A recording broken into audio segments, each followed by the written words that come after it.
Hey folks, welcome back and thank you for joining us for episode 3 of the Pavement Group podcast.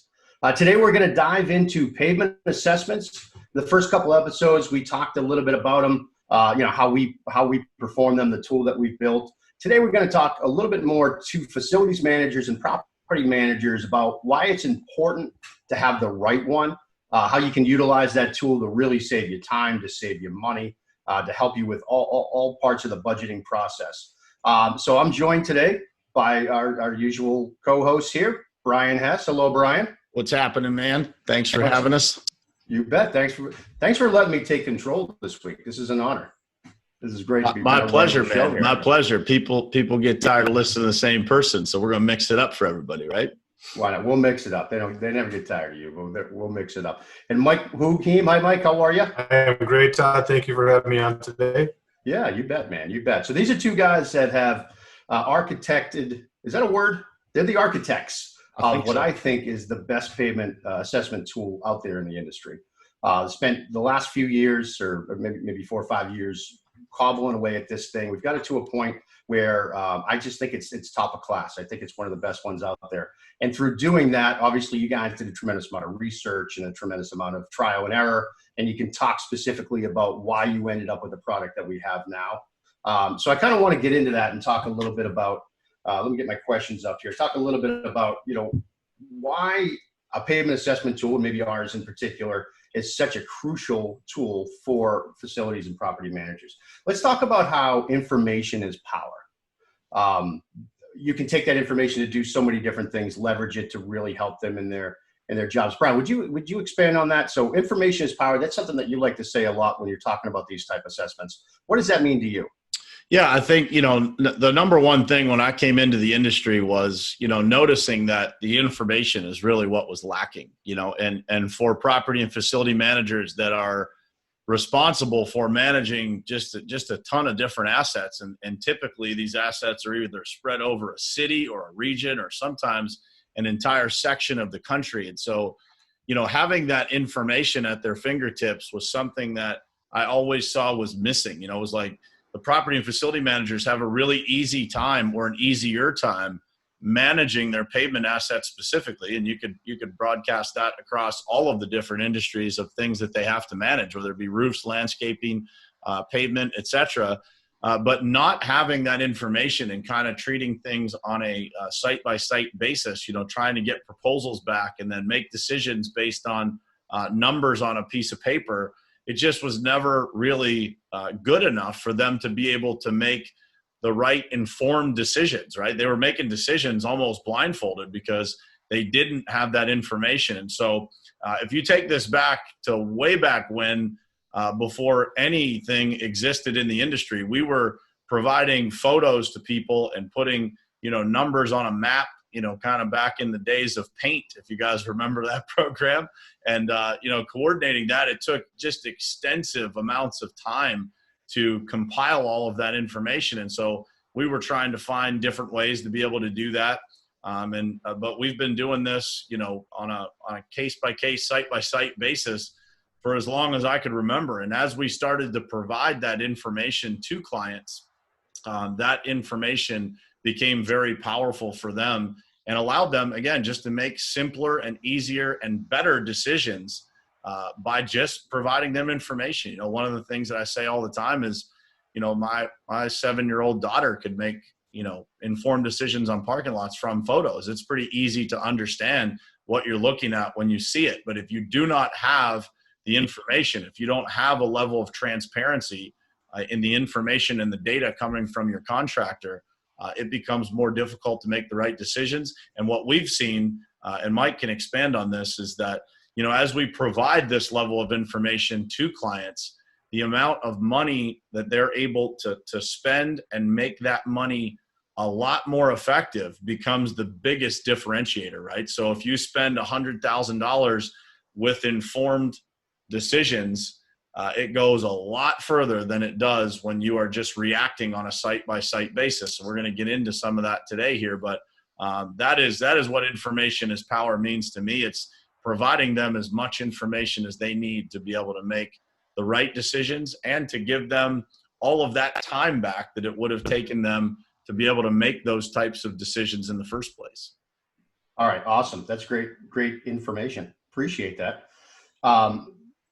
Mike, I'm going to ask you the same question. So as you were building this out, what sort of feedback were you getting as far as the information that your customers wanted that you ended up putting into this tool? Well, the biggest thing is just being able to differentiate from site to site. When I came into this industry, the hardest thing I had was customers were asking for apples to apples comparisons from their contractors. So one contractor got to decide what that apples to apples comparison was, whether the relationship was for 6 months or 6 years, even if I felt like that was the wrong scope to be done at that point in time. So I had a hard time trying to do apples to apples comparisons for people when I thought that the information wasn't proper for what I felt like needed to be done, whether they made the scope based on what was easiest for them, what they've done in the past, didn't ask enough right questions, or whatever that was. So that apples to apples thing was what really started me out down this path of trying to create a systematic approach to creating an assessment for every single property that somebody might have, to where that they can take this information and then make good decisions based on an information that they trust in us, because we give them transparency in what we're doing and the experience that we have had in doing this. And also, I mean, once you see that information that's given out, it is overwhelming enough to say that we trust this, because it is everything that they can imagine. Sure. Yeah. All the things that they need. So that's what started me in this process, is just being able to create the process from being on a property to be able to give a proper scope, to be able to give proper recommendations, and then also create plans for the future was what started me on this whole process. And then it has just snowballed and become more and more appropriate for what we're trying to accomplish for our clients. Okay. And that cuts that sometimes confusing step out when you're going out to bid, putting out an RFP, of having to, you're right, kind of rely on one contractor, even though you're bringing in 3 or 4 to bid the project, but one contractor's scope, which might be right, might not be right. You can create the scope yourself and hand it to everybody based on the information you have. That's pretty key. All right, question number 2. I'm going to start with you, Mike. So when you're using this tool to make big picture portfolio-driven decisions versus reacting on a site-by-site basis, how does that create that efficiency for you, where you can make a decision again based on the entire health, let's say, or financial, economic health of your entire portfolio, versus having to be drilled down, like Brian said last time, sometimes the squeaky wheel gets most of the budget money. How do you use the tool to be able to do that, to really make big picture decisions? Well, it's funny you said squeaky wheel. That's my first note I wrote down on this comment, actually. But I think being able to be able to be proactive instead of reactive is the number one key here, because once you get all this information, whether you have one property, not so much one property, but let's say you have a group of 10 properties, or even up to 250 or 300 properties, you're going to make decisions based on that whole large number. Let's say your budget's $2.5 million and you have to spend it in the best way possible. One job or 5 jobs might take up $2 million of that. Now I'm going to spend my other $500,000. Is it going to be the guy that's at so-and-so store that's loud, or is it going to be the fact that I know that I've got 17 potholes in this area of Michigan in 7 stores that I need to go take care of, and it's going to take care of a lot of my budget for me? And then that squeaky wheel might get pushed off to next year, because obviously we know by taking all this information, planning, and being able to create a 5, 3, 5, 6 year plan for this, that we know that next year that squeaky wheel was already on our plan, and will be budgeted for next year, because we were being proactive instead of reactive. And that's going to be a little bit harder for that squeaky wheel to understand, but they have to see that the whole process is from start to finish, overlooking the whole property portfolio instead of just one property. That information has been countless. I mean, it's helped me out many times to help people to decide, should I spend $35,000 patching this parking lot this year, or should I wait for 2 years or 3 years where I'm not going to do much on this parking lot because it is budgeted for 2 or 3 years from now? And when you have a large fleet of properties, if you can keep it in an organized fashion, it's a lot easier. Sure. All right. That makes sense. That's great information. Brian, then can you dive into that a little bit more as well? Like making decisions on a portfolio basis instead of having to, get so granular site by site? Yeah, I would say it's the biggest change that I see, that we see customers go through when we go through and do these types of assessments on a large scale. So hundreds of properties that we're completing for people and then driving that information back to them. You know, they're looking at, you know, the list that they had prioritized, and they're saying, man, I'm really surprised that these handful of sites that we had budgeted for replacement probably don't fit the mold of where they should be spending their money. And keeping in mind that, you know, what we do is look at it from a strictly, you know, pavement assessment. We look at it blank slate, comparing everything apples to apples. Then of course we drive through that process. You know, is one location performing better than another, right? So if there's high traffic at one location in a retail setting, then that location might bump up the list, where somebody else's location that might be middle of the road, maybe it doesn't need something. Can I interject real quick, Brian? Yeah. The one thing about that is that we can actually sometimes spend the money in a better situation for them, right? Because if they don't know that was, you know, I apologize. I forgot what I was going to say, dude. You might have to. Yeah, all good, man. Yeah. So when you start bumping up the list of you know, the stores that are doing really well, and you put them up a little bit higher than the others, you just start looking at things from a much clearer perspective, where, you know, you're at the top of the list of what needs to be done. You have all your capital projects laid out, and really, you know, what we say to clients is it puts your entire portfolio on what we call cruise control, right? So after you get your arms around it, you get everything assessed, and you start prioritizing these stores. And a lot of retailers will look at, you know, their A stores, their B stores, their C stores, as far as revenue and profitability. And then, you know, so we take those pavement assessments, we look at the PACER rankings and things like that, and then we implement that A, B, C ranking into their stores.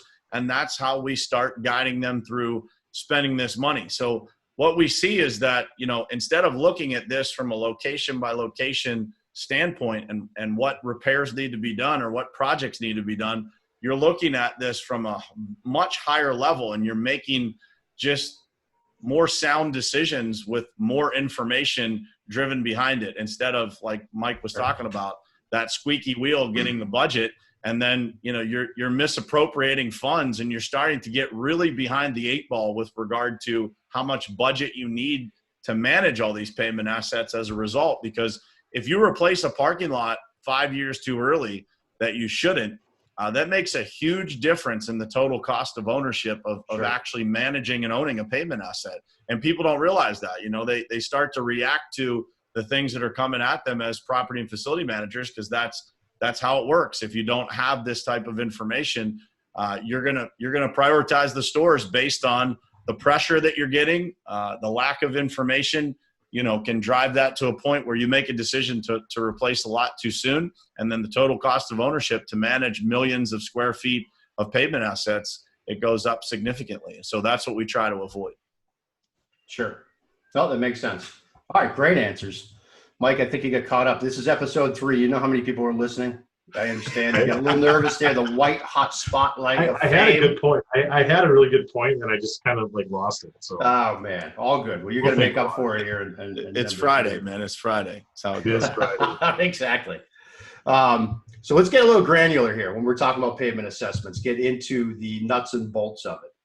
What sort of information specifically should a facilities, and I'm going to throw this one to you, Brian, a facilities or property manager expect from their pavement assessments? I think there's a variety of things. And number one, I would say to take a step back, we'll go through kind of what we provide and what I think people should expect. But the other thing that I would say to the people out there who are property and facility managers is you should expect the information that's important to you, not just what's important to the contractor. That's a great point. You know, for us, every time we have this conversation, that's exactly what it sounds like. It's like, here's what we provide to every single customer. Here's, you know, the approach that we take. But on the flip side, you should be, you know, telling us if there's anything else that we can do for you while we're out there, whether that be dumpster enclosures, or for convenience stores, the propane cages. If you want us to check that stuff, we can easily add that to the assessments that we do and provide additional value to the property and facility manager. With that said, you know, what we provide is the square footage of asphalt, the square footage of concrete, lineal footage of curbing. In certain cases, customers would like the catch basin counts. Anything that is really important to them, we can include on these assessments, because while we're out there doing these assessments, collecting that additional data for the customer just seems to make sense. And so, and in addition to that, they should be receiving some sort of rating. We use the PACER rating because, you know, from our standpoint, our belief is that we wanted third-party verification. We could have just as easily created a 1 through 10 scale ourselves, creating a document that says, hey, this is how the Pavement Group kind of ranks these parking lots. But we want you to trust the expertise of somebody else who's done extensive research. So the PACER rating is from the University of Wisconsin, and they've created this for DOT, for all kinds of different people to use. And so that's the guide that we use. It's a 1 through 10 scale. It has a manual so people can look at what we are rating their parking lot and then go to that manual and say, hey, does this make sense or does it not, right? It's don't trust us, just go and verify the information. So I think that, you know, that kind of information, and then in coordination with that information, so the square footage of concrete, square footage of asphalt, linear footage of curbing, there should be coordinating photos that are coordinated, that you can see what is the condition of this lot, and do I agree with this assessment? Because again, this isn't us telling the property and facility managers this is how it is. It's a collaborative effort. It is, you know, really providing them information that they can see with their own eyes and verify against what they're seeing, right? So they can look at the PACER manual, they can look at the sites, and they can say, yes, we agree. This is an emergency issue. This is something that should be repaired if we have the budget. And so it becomes really a shoulder-to-shoulder approach, not a we're talking across the table.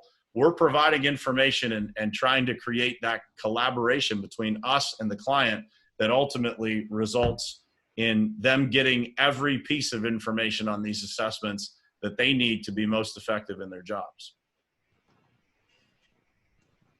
That's right on, man. Mike, do you have anything to add there? Yeah, actually, I can't remember what I was trying to interrupt Brian for earlier. All right, we're back. Right.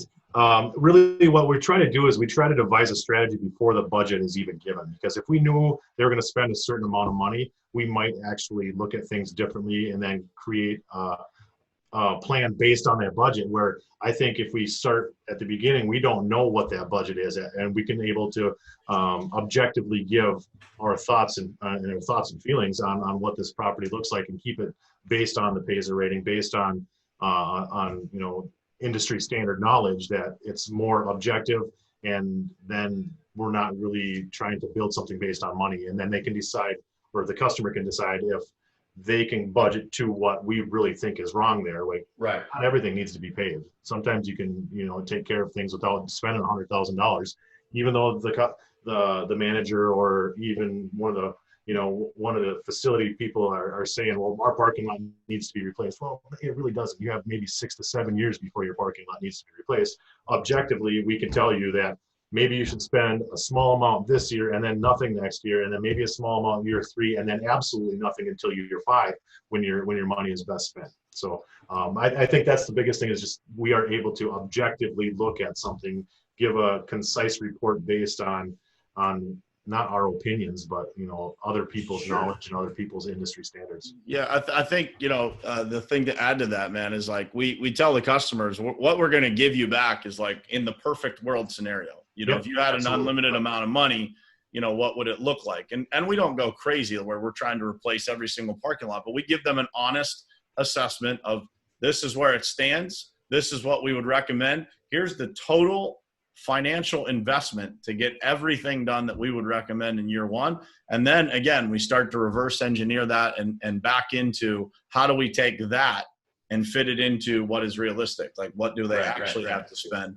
And it works unbelievable when it's done in that order. Experience shows that most customers already know what they need to spend. They have not, they're not just doing this willy-nilly. I mean, because the last one that we did, again, 100 and some properties, their budget was within a couple $100,000 of what we thought they needed this year and what we thought they needed next year and what they needed in year 3. Now, year 4 and year 5, we were able to actually save several $100,000 on that budget. But the first 3 years, they know what they need to spend. It's just, how are they going to spend it to be able to get to year 5 when they're actually starting to see or year 3 when they're starting to see the considerable savings because they've been proactive on the whole portfolio instead of just 1 or 2 jobs that get pushed back. And once that squeaky wheel's quiet, they don't get maintained, and then you're back in the same scenario over and over again. So, yeah. I think that's one of the biggest keys. Awesome. So you guys have both said a few times talking about consistency and based on the data and based on the facts, really making decisions based on. And that's something that you hear a lot right now in the climate that we're living in, based on data, based on science. Right, when people talk about reopening the country, for example, nobody knows the right answer exactly. A lot of it is just sort of gut feel or guess or whatever. So they default to the science and the facts and the data, right? Let's look at the numbers. Let's create our deltas, and then that's when we will move to the next phase or whatever it is. So you guys brought up a lot about just basing it on the facts and basing it on the data, and you take that push or that squeaky wheel or that contractor that's maybe trying to say, you take all that out of it, right? That's the benefit of using just sort of having a data-based approach. Mike, can we talk a little bit about that? So how you create that consistency and you can make when you're making the decisions based on the data? I think we're trying to call ourselves the experts here, but 3 experts are going to have 3 different opinions. Sure. So we try to use the same process with the same mindset. Like I said, not money related. It is objective what we see there. Base it on a PASER rating, based on a 1 through 3, or a severe, a poor, severe, good categories. And we do that for every single property, not just this one looks like this based on its own. We kind of set an overall goal for the whole campaign before we start, deciphering the data. So once we have that decided where the customer does not want a seal coat, does not want a crack seal, or they do want a crack seal because it's the best money that you can spend, we can start to create that plan that is, you can extrapolate that from year 1 to year 5 to year 7 if you want. And then it just consistently, we might need to relook at every property again next year. We might not need to look at every property again, but you're going to have an idea of what you're in for. And with that consistency of using the PASER rating and any other type of expert knowledge that's out there, I think has helped us out in a lot, because we don't have to make people, we're not trying to make people believe us. We're just putting enough information in front of them that they believe what they see because it's the truth. Sure. I think what's great about this too is the fact that if someone said to you, hey, I got $2 million to spend in my portfolio this year, zero chance we could ever get to it by putting everything in there accurately. You're not going to make up just to that dollar figure that they have. It's going to spit out exactly what the parking lots need, right? Correct. What do you say about that, Bri? The one thing I was thinking while you were talking about that, because it's so, comparing it to what everybody's going through right now and thinking about with regard to what's going on in the world, I just wrote down asphalt. The good news is asphalt's much more predictable than what we're dealing with. It is great point. There are no question marks with regard to, kind of what should be done. And again, the question marks come in with what should be done and the lack of consistency when you don't have enough data to be able to make the right decision. So I would say, and we keep saying kind of leaning towards, not making the right decisions, but they are making the right decisions based on the information that they have. It is the facts and the data, again, to Mike's point, being delivered in a consistent, on every single site, the same way, the same method, the same approach every single time. Once you get all of that information, there are no question marks left as to what should be done. So creating that consistency is probably the single most important thing that they can do in approaching these sites. Because to Mike's point, we could sit here and say that, we are experts at what we do, but there are plenty of other contractors out there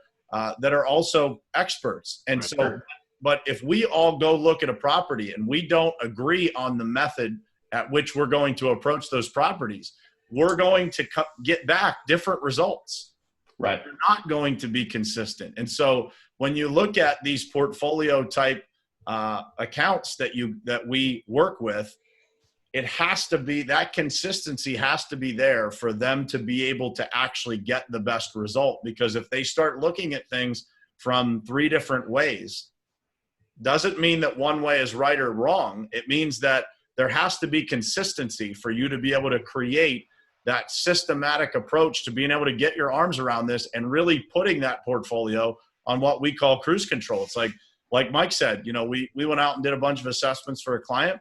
We get to the end of it, they're within a couple $100,000. And their response to us was, man, we thought we were way off. Yeah, yeah. Thought we were never going to be able to catch up, because that's how it feels when you don't have the right information. You feel like you're constantly reactive. You're guessing, right? And you're constantly chasing your tail, right? Yep. Awesome. Good stuff. All right. My last question that I have for you, you know, as you do this for a long time, I've been working with property and facility managers for close to 20 years, and you create some great friendships. So many wonderful people that are in that world, in that industry. And, you know that come August, they're all in hell. It just is what it is. It becomes budget season, and for 6 weeks, they are just buried. They can't do anything else. They're stressed out. How does the pavement assessment tool, or having a good assessment tool for anything really, how does that help with the budgeting season? How does that ease some of the stress and make their job easier? Brian, what do you think? It's the single greatest gift that we can give to a property facility manager, because, you know, the question that, you know, we typically ask when we're in those conversations is, how long does it take, you know, for you to create these types of budgets? And the normal answer is anywhere in the range from 2 weeks to 6 weeks. Mm-hmm. You know, it takes, and that's not counting the time that it takes for them to collect the information out in the field and do all that kind of stuff. And so our question to them is, you know, if we could give you that information within seconds at any point in the year that you needed it, you know, how would that change, you know, how would that change your world? And the light bulb goes off. It's like, tell me how you're going to do that, because, you know, it is literally the most intense thing that they have to do is budgeting for every trade that they have. It's not just ours.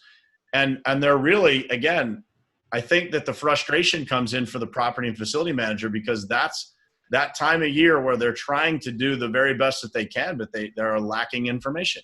And so these pavement assessments that we do not only take away, you know, all of that pain that they go through trying to create a budget, and really, you know, in a lot of cases, they're taking educated guesses at what to do, but it gives them that information in an ongoing basis, right? Where at any point in the year, and so the way that our system works is that we go out and assess it. To Mike's point, we do it, you know, perfect world scenario. Here's everything that needs to be done. Then we allow them to pick and choose based on their budget for each individual site, for each region, for all that kind of stuff. And then as we do those repairs, after we go out and do that work, they get crossed off the list. But that assessment becomes a living, breathing document that they can go back to and see what else is left on these sites. So they really never have to do a budget again. They're just kind of refreshing the information into their brain. They're not going through that grinding process of what's going to get done and what's not. It's all really there for them, and they can prioritize it and sort it. And it just creates a very simple process for what used to be probably the most painful thing that they go through in a year. Yeah. Awesome. Really well said, man. Mike, anything you'd like to add to that? Yeah, that was really well said. You pretty much got everything that I was thinking of. I wrote down is that I'm not as soft and fuzzy as Brian, but I think the data is the part that's the main part. It feels for everybody's feelings. I just want to strictly stick to the data, because that makes it just easier. It just makes it faster if you know exactly what's going on in your property at all times. What has been done, what needs to be done, how much it's going to cost me, how much I got budgeted for this other property that I might be able to move over here this year if I need to. All that information helps out a lot, and to know whether something is critically needing to be done, or if it can be let by because I need to spend this $3,000 at this other property, or I just don't have it this year. You know, that's critical, and it's going to be way faster for somebody to go in there and say, well, I got 3 red spots on here, give me a price on 1, 2, 3, click it, and then they're going to have a quote back in within several hours after that process has been done. So really, like I said, it's just put that data in front of me, let me make my decisions, and let's just get my job done. That's really the way I look at it. So yeah, absolutely. And any way you look at it, you're looking out for the customer. We're trying to provide, and the warm and fuzzy side is the fact that we'll make it whatever you want it to be. Absolutely. you tell us what you need, and that's Brian and I. We'll do that, and then Mike, you build it out. You're the brains behind the machine. We'll be the warm and fuzzy up front, the sales guys. How's that sound? Mike says That's fine by me. I'm fuzzy, but I'm just not so warm. just give me the facts. But no, Mike said it earlier. It's like, we don't want to be providing them information or telling them what to do. We really want to build an approach and deliver information that makes it very clear. Like, we don't have to tell them what they need to do. They can look at it and make sense and reference it and go site to site and region by region and look at it. And it becomes, am I right, Mike? I mean, when we provide this information to a client, they literally almost every time say to us, like, this is just so easy, right? It just gives them a path. It's like the difference between driving across the country without a map and with having one, or with having GPS or having a map. That's the well said. It's well said. So it's the information, guided. it's the data, it's the customizable, and it's giving property managers and facilities managers some time back, some of their life back, the ability to focus on other things and get a little bit on autopilot, little cruise control. I don't know what you guys think, but I think we should invite a property manager on this podcast to let them tell us what their biggest pain points are. I agree. I'm down for that. If there are any property managers out there, we're going to go info at the Pavement Group, Brian. That's it. Info at thepavementgroup.com. Shoot us a message and we'll get you scheduled to be on here. And I'd love to have that conversation, man. That's a great idea, Mike. Yeah, absolutely. All right, gentlemen, I think this was a great one. This was enlightening for me, learning more about the assessment tool and how it came to be, and the why, and obviously the what, which is really impressive. Any parting shots, Brian?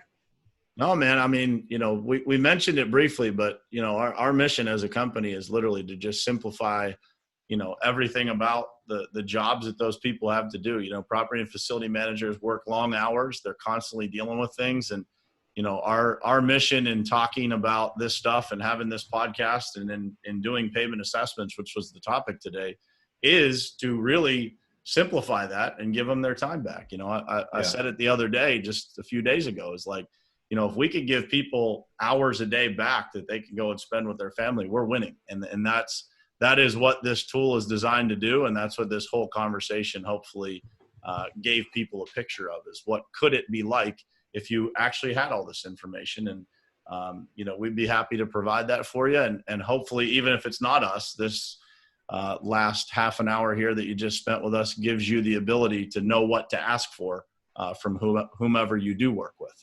Right on. Awesome, man. Mike, you want to put a bow on episode 3 here for us? To me, the power of pavement assessments is just key to being able to produce ongoing plans for what you have in your future for your properties. If you don't know the information, it's hard to plan. And that's just really how this all started, and that's how it's going to keep going, is just to help people plan for what they have in their future and put as much critical data in front of us as completely possible. That's just been my goal since the beginning. It actually helped me move along as a salesperson in this industry, but it's turned into something else that is really for everybody else to be able to help them along in their processes also. Awesome, man. Well said. Well, that wraps it up for episode 3 of the Pavement Group podcast. Thank you for joining us. Thank you for listening. If you have any ideas, anything you'd like to hear about, shoot us an email at info@thepavementgroup.com. We love what we do. We love who we work for. We want to keep providing value. So give us any feedback that you have, and we'll see you on episode 4. Thanks, everybody. Appreciate it, guys.